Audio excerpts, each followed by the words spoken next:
Hey guys, it's Maymay, and today we're going to play with distress inks, some stamps, and paper, and let's see what we can do.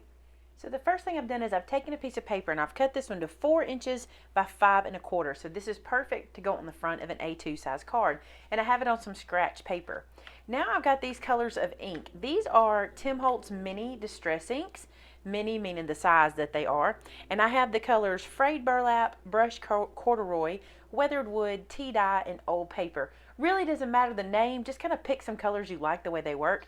And here's what we're going to do. We're going to do more paper dragging. On Monday's video, I did that wood grain idea. We're doing the same thing, but this time I'm using a little more of the ink pad and I'm just dragging it down. And I'm using a dark color and then a light color. It doesn't matter. We're just dragging. We don't mind the difference in color. That looks good. That's going to work. And you're just going to drag each of these colors where they kind of overlap each other. And if they really end up not overlapping each other, again, not a big deal because we're going for this kind of weathered, rough look. So there are those colors. And then I'm going to come down here and do this color. And it may not be the last color. I may have to fill in. That actually did okay. I'm going to go back and do a little bit of that. Now, you can stop here with this and move on to the next part we're going to do. Or if you wanted to take this color and kind of come over here and kind of touch up into some places and add some more of the weathered look, you can do that as well.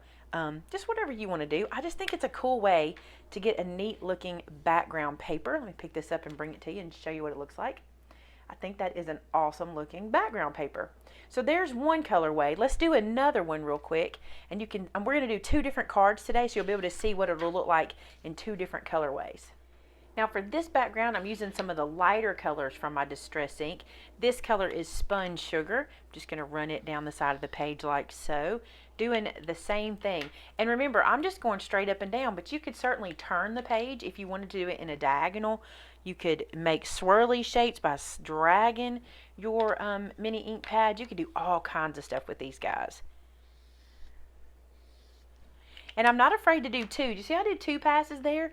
That doesn't worry me. I think it looks good. Even if you want to go back and put some color on the other side as well, you can do that. Let's do this other color here.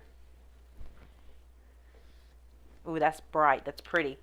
Now, like I said, this green color, I think I'm going to come back and kind of mute that down just a little bit and maybe add a little over here just for some weathered look. And I think that looks great. Now, my idea for this came from a paper pad that I saw that had kind of this sort of background, but it had flowers stamped around it. So let me show you the next part of this.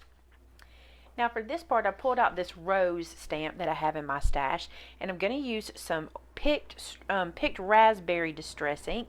I'm going to ink it up, and I really don't care if I get it perfectly inked, but I'm just going to run this ink all the way around because I'm looking for kind of a distressed look anyway. So I'm just going to kind of do that, and I'm going to stamp off slightly, meaning I'm going to touch it down to this page just a little bit to get a lot of the moisture off, and then I'm going to come to the edge of this page and press it down.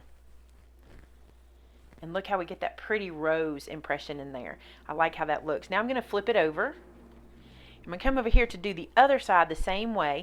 Again, I'm going to ink it up with this ink.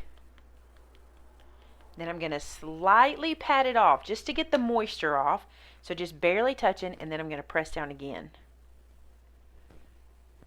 And I just love that. Now what I'm going to do is take in the same stamp, turn it, and just do 1 or 2 more kind of stamped edges here, just to kind of give it a little first and second generation stamp look. So there's that. Now then, we're through with this ink. We're going to use another ink. I'm going to clean this stamp off and get all of that picked raspberry off of it. And now I'm going to ink it with, what is this color? Evergreen Bough. I think it looked pretty. I kind of stamped the colors out together to see what we got. And I'm inking this up pretty heavy. And again, I'm going to lightly stamp off because I don't want all that color, and then just barely bring this stamp onto the page just to add a little bit of color here and there. And I really don't care that you can't tell that this is a flower. That's not really what we're going for. Is, I'm just really trying to add some extra color to those spots. Just like that. Very little, very faint.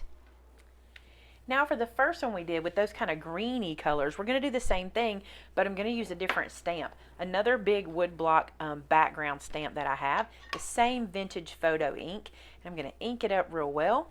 And this time I'm only going to focus on the corners. I think this is kind of fun. You could do this any way you want to, but I think this is neat to kind of take the stamp, turn the paper on this edge, and do a diagonal stamp across one side. See that? Just to give it a little interest. And then I'm going to flip it and do the same thing on this side. And look how it just gives us a little neat interest on the page. I think that is pretty. Now let's turn them into cards. Now I'm going back to that vintage photo ink, and the stamp I'm going to use here is from my stamp set that is called My Refuge. This stamp says, "The Lord is my strength and my song," and I think this was really pretty, and I think this will be so pretty right up here in this top corner of the page. And look at that. We have our very own handmade background paper, just like that.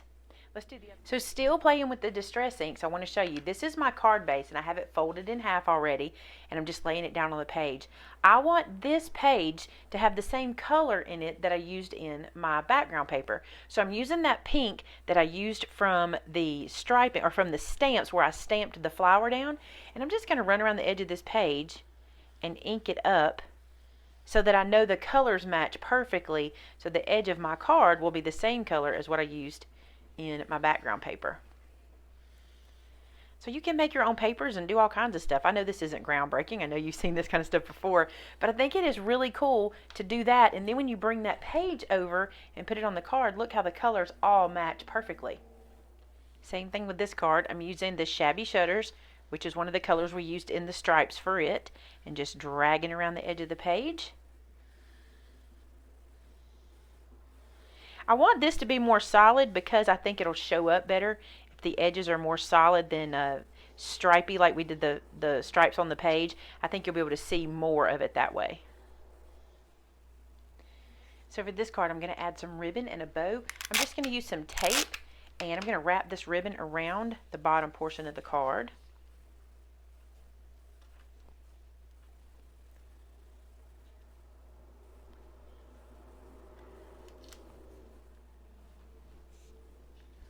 Now I'll just tie a bow. This is the last little bit of this ribbon I've got, but I think it's perfect for this card. Got a little glue dot here. I'm going to put it down with that. I'm just going to pick this up with my scissors.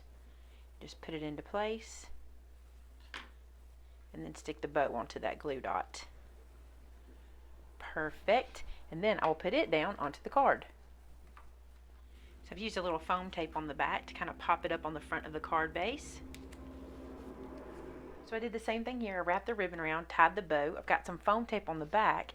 I'm going to put it on that pink piece that we made so that that pink pops from around the edge. I think that's so pretty. Look at the two different styles of cards we got too. Aren't they wild how different they are?